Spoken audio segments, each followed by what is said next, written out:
Jazz and Timberwolves. The Timberwolves acquiring Rudy Gobert for a big package from the Utah Jazz.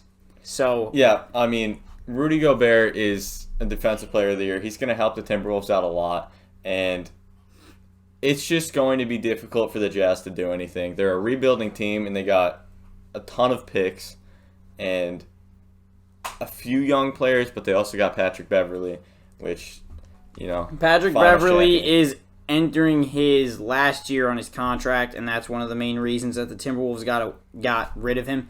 I think that could be not a huge significant loss, but he brought a presence into that team. He was a veteran leader on the Timberwolves, and they desperately needed it because they're a very young team. The problem is when you bring in a veteran, you expect him have experience in the league, and Patrick Beverley does, but you want the playoff and final experience. Yeah. And just to put that team over the edge. Really young, talented team. But if you bring in a veteran point guard like a Rondo who's got the finals experience, the playoff experience, then you might be talking about a new And ceiling. obviously this past year they finished as the 7th seed. They gave the Grizzlies a run for their money. Obviously the Grizzlies a very young and experienced team as well.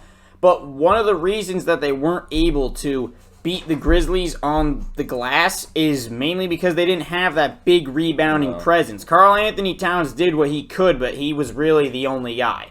And so I think with this Rudy Gobert, along with helping with the defense, where the Timberwolves were like last in the league in a lot of rebounding and defensive categories, especially in the paint, I think this will give Karl Anthony Towns a huge assurance. Yeah, I mean, Naz Reid is the only other big on that team. I don't know if he's been traded in that package. I don't remember.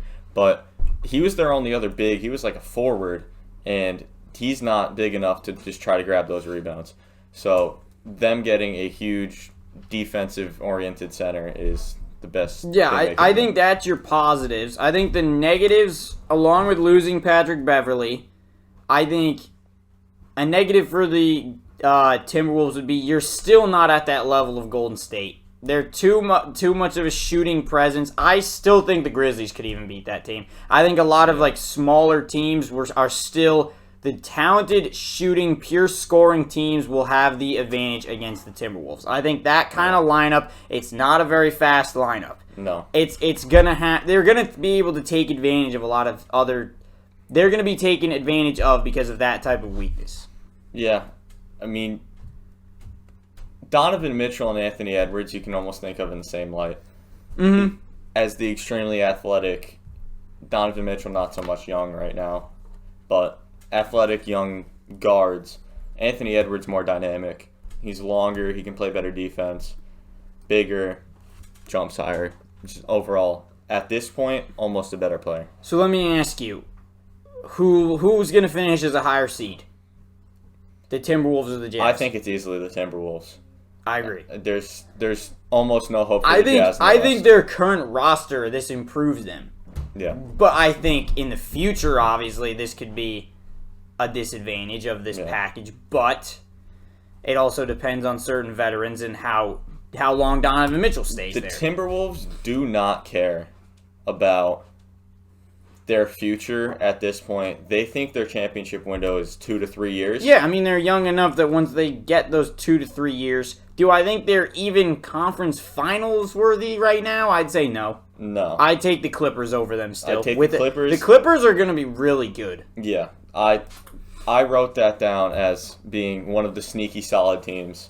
Finals contender teams in the West. Once you see with Paul George, Kawhi Leonard fully healthy, and then you disgusting. don't know quite what you're getting from John Wall. No. But now you have John Wall, you have that point guard. He's a point guard. That's what they need. They're one of the deepest teams in the NBA at this point. Yeah. And even last year, like I saw a lot of teams go against the Clippers, and I saw a lot of even these young rookies, second-year players just coming off their bench and putting up really good numbers. Maybe Terrence not Mann. consistently, but they would do it. They would have these spurts of like really good numbers. I'm worried about the Timberwolves to see what type of defense they're going to play, because I don't think they could survive in a lineup where they try to funnel everyone into Rudy Gobert, because that just kicks out the shooters. They did that against the Clippers 2 years ago, and Terrence Mann had 30 points almost every night because he was just in the corner Yeah. every single time. And with the Clippers now, with that lineup, that would be even worse. Can't do that. Yeah. So yeah, I mean that's the main ideas of this Rudy Gobert trade. It's going to be interesting how things shape out west and to see if any more trades will be executed out there.